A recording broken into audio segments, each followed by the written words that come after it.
Hello everyone and welcome to a brand new episode of the Sports Inside with your host Alandar Khan. And yes, as you know, we give you information of sports from all across the globe. You guys can surely reach out to us on our social media handles, which is at the rate of Indus News Sports. That basically works both for Twitter and Instagram. But anyways, we'll go to the headlines first. And yet from the world of cricket, South Africans beat Pakistan by 6 wickets in the second T20 on Monday.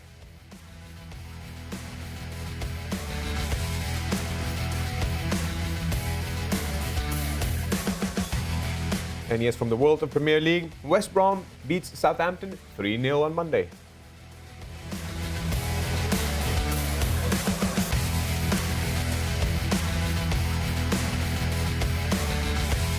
And yes, from the world of NBA, Phoenix Suns beat Houston Rockets 126-120.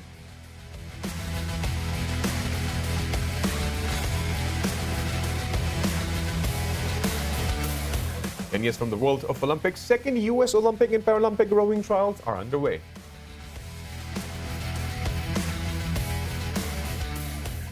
And yes, those were the headlines, everybody. And focusing on Pakistan versus South Africa, what a crucial match it was yesterday. Unfortunately, Pakistan lost the match and had defeated against South Africans. The problem is that, we still have the same issues that, Pakistan cricket team off and on faces.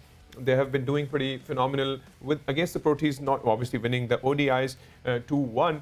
But now the first T20, we won the second T20. Here it is. We've tied again. But anyways, to discuss this, we have with us Kamran Wasti. Kamran, welcome to the show. Thank you very much.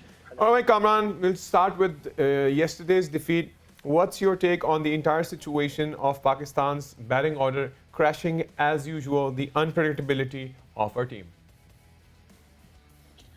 I think, to me, South Africans were like at least twice as good as the Pakistanis.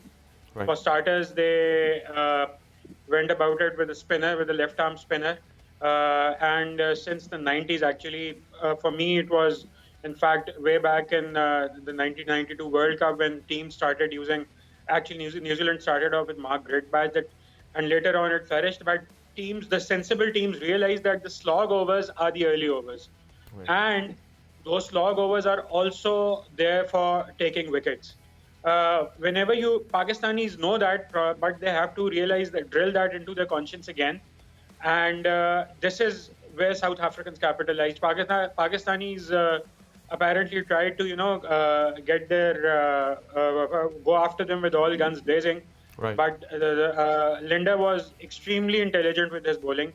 He took those two early wickets, which meant that Babar and Hafiz had to consolidate rather than come in as enforcers.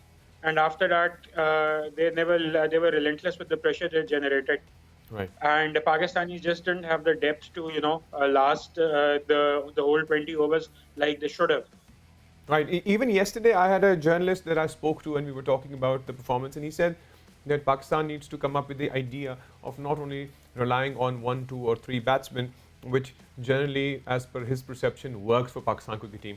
What's your take on that? Because when we if I look into the charts and the numbers and the performance-wise, if you look at how Rizwan came to open the match and on the first ball he is gone, and then instantaneously the trickle-down effect. Obviously, there was a lot of pressure on Babar Azam, at least on this match, because him being the captain has to play one of the most vital roles.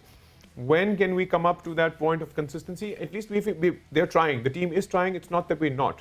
But how do you see that when can we be ready? Because eventually all the teams prepare themselves for the World Cup. If we talk about T20, ODIs, how do you see? Do you think we're ready or we will be ready at some point in time?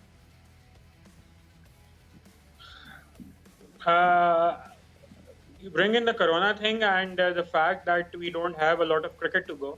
Right. So I think Pakistanis need to be very, very sure about their core selection. I think they are very clear about that. It was a one-off defeat. Pakistanis have generally been good in the limited over matches they've played recently against the South Africans. They were just appallingly bad yesterday. Right. However, I think that what they must remember is that they are not going to suddenly have massive bench strength overnight. True. I personally think that the core team, for example, if Fakhar is the main player and he is opening, if he's the primary opener, then he should have lasted the whole series all the way through. Pakistan should play the core 11 repeatedly, consistently over a long period of time, True. so that by the time the big matches come, the team is clicking together. Right. So, but I don't know the problem with these current trends that they have to, rest their batsmen after 3 or 4 days of cricket, Right. because it becomes very awkward. Pakistan, in my opinion, Pakistan should not have dropped Fakhar. It's all hindsight, obviously, but Absolutely. I think I Fakhar am should not totally have with been you on dropped. this one. Absolutely right. Because if he was performing, They needed to seal the series, and maybe after winning, if they are so confident of the team, they could have won the first 3 matches and made some wholesale changes for the last meaningless match. Now they true, are suddenly, playing. There's no game. No game is going to be a dead rubber for them. true, true. So they should have actually That's looked it. back on the consistency of the team. I think you surely have a very Consistency of team solid point. selection. Right, team selection. So you're basically suggesting that the main issue that currently we're facing is solely associated to the team selection. One of the major issues is, I mean, there are other issues too. Right. I think team selection, I mean, you don't have to get carried away. Right. Pakistanis had won the first match by the skin of the teeth Right. on the virtually on the last ball. This one, and in this one they are hammered. I mean, it's anybody's guess who the momentum is with for the third game. South Africans don't have their main players with them, and they are suddenly in the ascendancy.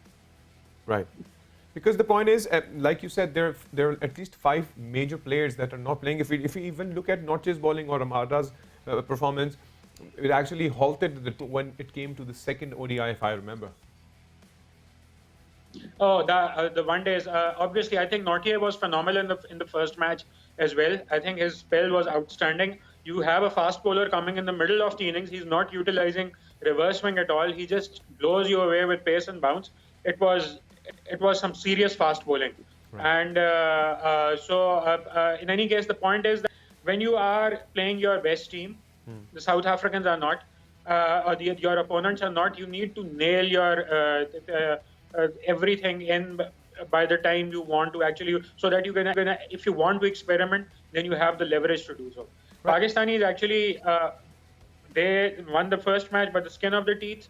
They were like saved from complete embarrassment by a once in a lifetime innings by Fakhar Zaman.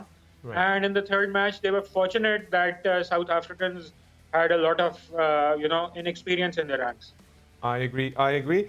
And even talking about that, I still remember because we were discussing the last match, in fact, when their new team was coming, the first T20, and obviously their team was also fined like 20% because of overtime, which was one of the issues that I discussed yesterday. But I think now they are literally spot on. If we talk about our names, big names, let's talk about Mohammad Rizwan. I think we still have people like him who actually is one of our main guys. He's been consistent, but unfortunately, at this time he was not. Maybe if he had Fakhar Zaman with him, things would have been definitely different. And even if we look at Haider Ali, I still think he's one of the top-notch batsmen that we have. But do you think we can see consistency on his end? Because we've seen consistency on his end only on the PSL side. Alamar, Haider is hardly 10 matches into his international career. Right. And we know that he's a thing for the future. He Right. should be persisted with. Now that they have played him, he should be given a complete run. True. My concern is that, and with Rizwan or whatever, or any other senior player, whatever, I mean, Babur could fail tomorrow. Right. But the point is that not everyone has to fail. And not every time you should have 4 failures so that everything comes to rest on a rookie like Haider Ali or Right. for that matter Hassan Ali, who is basically your bowler. I mean, and they should Muhammad Nawaz. Then you have Muhammad Nawaz in your ranks. He's a very good bowler, but he's a bowler, and the buck stops at that. You should not be expecting miracles from him with the bat. But apparently, he's being played as an all-rounder. He has not delivered so far, at least in his limited international career. But I mean, he should play as a bowler who could, who could get you a few runs. So, I mean, the point is that coming back to the team, the main players should deliver on the whole. It's just 20 overs. And if you just, which is like 120 balls. So lasting about 30 to 35 balls for all of those means that you can easily last those 20 overs and get the desired total on the board if things go right for you. Right. Unfortunately, when they don't, it all falls apart. Absolutely. What would be your take, Kamran, if it about, do you think the selection or there would be some changes? Would we be having, or are we looking at the idea of having Fakhar Zaman on board or not? Because obviously, after all this, specifically the defeat that we had yesterday was was a situation that, it really, I think, broke a lot of hearts out there. So do you think the team or the selectors would be looking at a different selection or any different lineups? Well, Pakistanis generally, I mean, we have seen that they tend to be to go to knee jerk at in such cases. So there will be changes. But the worrying sign for me was that I think the all three of the first of the main all three bowlers, the opening bowlers, the left arm spinner and the two fast bowlers went for over 10 runs and over. Right. That means that and that actually means that if you consider this fact that the match was effectively over by the time you got the leg spinner into action, and the leg spinner actually somewhat got you a couple of wickets, but by that time the result was a formality. So what I'd be looking at would be that the fast bowlers obviously do their part, but Pakistanis should remember that Usman Qadir can actually win them this match very easily. True. If things are in place. Right. So Usman Qadir is their potential match winner. Mohammad Nawaz, and if he's bowling well with Mohammad Nawaz, then Pakistanis will have an edge, which the South Africans may struggle against, provided Pakistanis have a good total to defend. And I mean, it showed that there is a lot of window for the spin over here, for spin bowling over here. Linda bowled very well, True. Shamsi bowled very well, and I think they went for less than 6 runs and over between them, and they got half the team out. So I think these things, and Pakistanis should keep these things in mind. I don't know what the wickets would be like in the next 2 games at Centurion, but if there is any hint of spin for them, then Pakistan should use Usman Qadir and Mohammad Nawaz as the match-winning bowlers, particularly Usman Qadir, because South Africans don't seem to have a clue of his bowling. Right. Last question before we go. One more thing. Tomorrow's going to be the next match. Do you think we will win? I'll let you know after the game. All right. Sounds perfect. Well, thank you, Kamran, for being a part of the show and discussing the world of cricket. Likewise. Anyways, so that was yes, we did have a discussion with regards to the upcoming match and the match that happened yesterday. But anyways, we'll surely be discussing more about the next match, which is tomorrow, and we'll surely talk more about that. Till then, we'll just take a break, and after the break, we'll discuss more news that are coming up. We always see you guys after the break.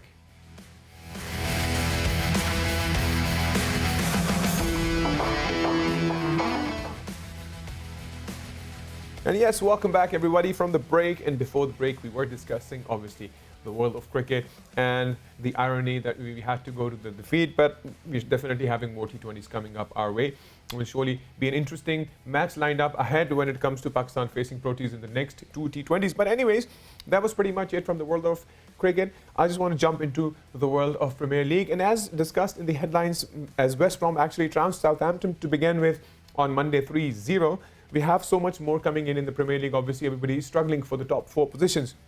But to discuss this, we have with us Callum McFadden, all the way from Scotland. Callum, welcome to the show. Delighted to be on the show. Thank you for the invite. Awesome. All right, Callum, first things first, we'll talk about the first match that we were just discussed. West Brom obviously winning against Southampton 3-0. What's your take on that match?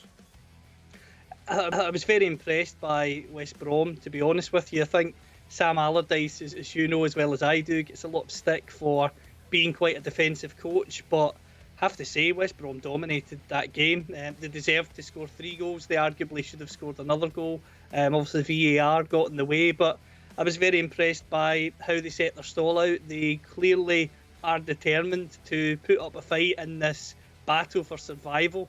I personally think they might have left a bit too late. They are 8 points behind Newcastle, and they've played the same number of games, so they've got 7 games to save their season. But if they can play like that, like they did against Southampton, then they certainly will have a chance. Even though, if I'm honest, I think it's a slim chance. Yeah, absolutely. But like you said, there are hardly a few games left. Everybody's trying their level best to come up to the top. It's very tricky.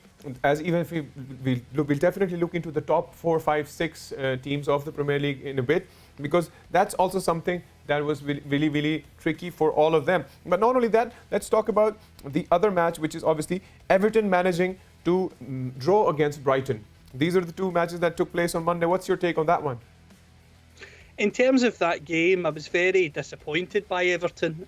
When you look at the match statistics, Everton had less of the ball than Brighton. They had less opportunities. They only had one shot on target.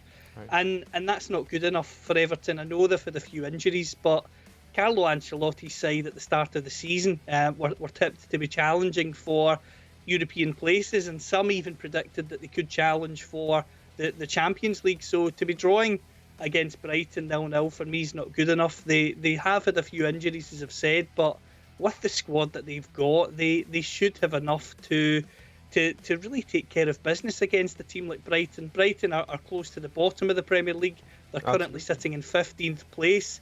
I mean, if Everton do want to be a European football club, whether that's Europa League or Champions League, then these are games that you simply have to win, because you can guarantee that the sides we're going to talk about finishing in that top 4, 5 or 6, they would go to Brighton and get the job done on such an occasion. So I was disappointed with them. I think they're a team who don't score enough goals. Their goal difference is only a goal difference of +3, which, if you want to qualify for Europe in the Premier League, just simply isn't enough. I absolutely agree. And looking at, as you mentioned, the Brighton actually is on the number 15th. And not to forget, Neil Maupay actually had 2 of the major chances in the game to score. But, coming up to the point, obviously Everton still is on number 8. But obviously it's almost the end of the season coming up. And I think all the teams are struggling really, really hard to make their place up. Anyways, we'll just have a quick word on the top 6 teams. Let's talk about the 6 teams to begin with. I'll start with Liverpool. What's your take on Liverpool? Yes. Liverpool have been a strange side this season. They were so convincing in terms of winning the Premier League last year that so many people, myself included, to be honest with you, thought Liverpool would probably win the title again this year. They've obviously lost Virgil van Dijk and Joe Gomez. That's impacted upon them in a dramatic fashion. They were sitting as low as 7th or 8th for a while, but they seem to be hitting a bit of form. Trent Alexander-Arnold, the fullback, he's got a lot of criticism from Gary Neville and others here in the UK, and he scored an incredible winning goal against Aston Villa at the weekend. So I actually think they're hitting form at the right time. They're only 3 points off of 4th place. They've got 7 games to go, and you would be a brave man or a brave woman to back against Liverpool if they can hit a bit of form, because they've got goals in their team. You think of their front 3 of Mane, Salah and Firmino. You've got Trent Alexander-Arnold. You've got quality footballers in every area. So if they can find a wee bit of consistency that they've lacked so far, I would not be surprised to see them steal that 4th place. Yeah, absolutely. And, if you look back into the last 3 games, they actually managed to win. However, the entire season for Liverpool has been really, really off. And like you said, Virgil van Dijk, a lot of major players that are actually missing. And that's the major turn of events for Liverpool being the champions. It still is very confusing for everyone out there. And not only them, let's talk about the number 5, which is Chelsea. Chelsea, obviously, things changed for them. So what's your take on Thomas Tuchel's leading Chelsea team? I think Thomas Tuchel's clearly had an impact since he arrived at Chelsea. The weekend probably showcased the impact that Roman Abramovich and Marina Garskava want him to have, and that is by getting the best out of a player like Kai Havertz. Kai Havertz was described as a generational talent. He's been likened to Michael Ballack, another player who graced the Premier League and graced Chelsea with success. So I think it's vital that Chelsea can get the best out of him, because when he arrived at Chelsea, there were so many people excited at the prospect of him playing in the Premier League, and it's not quite happened for him. But I thought he was very good at the weekend. I liked the way that he was able to take his goal against Crystal Palace. He didn't smash it into the net. He very simply opened his body up and nonchalantly placed it into the back of the net. So he is a player with quality, and under Tuchel, Chelsea have improved from where they were under Frank Lampard. I think Frank Lampard is the sort of manager who probably one day would have succeeded at Chelsea, but I think it was probably too soon for him. And in Thomas Tuchel, They've got a world-class coach who's highly regarded by fans of football in Germany and in France, and he's made an impact on them. You look at the results in the Champions League against Porto, they're in a commanding position to get to the semi-finals, you would think. And in the Premier League, yes, they'll be disappointed that they're not currently in that top four, but 1 point off of top four with 7 games to go is no mean feat. They have a better goal difference than West Ham United, which is important to mention, because how often in the Premier League over the years have we seen a crucial element decided by goal difference? You think back to Manchester City winning the title against Sir Alex Ferguson's Manchester United in goal difference. So that's like having an extra point in many senses. And I think if you were to ask Thomas Tuchel how he feels at this moment, I think he'd be confident of finishing in that top four. And if I was Leicester City, I would be very worried, because Chelsea look as if they are on the way and that they're going to be ruthlessly looking to take one of those top 4 places. The only disappointment, if in my opinion, on Chelsea's part was obviously the match against West Brom on the 3rd of April, which surely was an upset. Obviously, Chelsea also getting a red card in it. It was 2-5, and it was literally a disaster, and nobody expected that loss for Chelsea. But anyways, who do you think, because even Leicester City had like 2 losses in the previous 2 games, and Manchester United actually had 4 current wins, and Manchester City still on top, and obviously they lost their previous match. So what's your take on how do you see the Final Four? Who do you see the Final Four in the Premier League top 4s? I think Manchester City will undoubtedly win the title. I know they lost at the weekend to Leeds, and quite a few people of Manchester United persuasion are getting a little excited, thinking, well, you never know, stranger things have happened, could we catch them? But I would be absolutely stunned. I think Manchester City will win the title. I think Manchester United have put themselves in a commanding position to finish second, so I think they will be second place. I'm going to go with Chelsea to finish third. I am really worried for Leicester. I think Brendan Rodgers looked like a worried man after their match against West Ham at the weekend. A few players broke COVID rules and they missed that game. They were punished by Brendan. I actually think he might be forced to put all his eggs in the FA Cup basket, because their league form is worrying at this moment. So I would back Chelsea to finish third, and I think Liverpool will steal that 4th place. I know people listening to this might think, oh, it would be great if West Ham and Leicester, or even one of them, could stay in the top 4, but I just think with 7 games to go and with an upturn in form, that Chelsea and Liverpool will somehow squeeze in there. Let's hope for the best, Callum, that these should remain the top 4s, pretty much it, because that's how I currently see it as well. Thank you so very much for the wisdom and knowledge out there. We'll surely have you again. Thank you so much. So that was Callum, and obviously a complete overview. Obviously, the Premier League is also coming up to an end. The season's ending, and a lot of people have a lot of hopes with the top 4s, because once you're in the top 4, you surely can come up to the point where your club is really, really noted. But anyways, that was from the world of Premier League. I'll quickly jump over to the world of NBA. Yes, Phoenix Suns actually beat Houston Rockets 126 to 120. The interesting part was Suns basically made a new NBA record of 25 3-pointers in a single game. And it was very, very interesting to see. And literally, they actually scored 8 3-pointers in the first half, which is wow. But anyways, that was one of the victories that actually took place for the Phoenix Suns, beating the Houston Rockets. I'll quickly jump over to the world of Olympics. Yes, the second US Olympics and Paralympic rowing trials are underway. Olympics and Paralympics rowing trials have begun in New Jersey. And the Olympic Tokyo 2020 will be held from 23rd of July to 9th of August. And yes, they were definitely going through the same pandemic situations which all sports are going into. But the point is, Japan actually decided to go ahead with it, and they are trying to ensure that the biosecure bubble and the safety is provided to all the players who are participating. But anyways, I hope all of it goes well. If you guys want to reach out to us, you surely can on our social handle, which is at the rate of Indus News Sports. And until then, we can surely meet you guys again. Till then, take care of yourself, and bye-bye.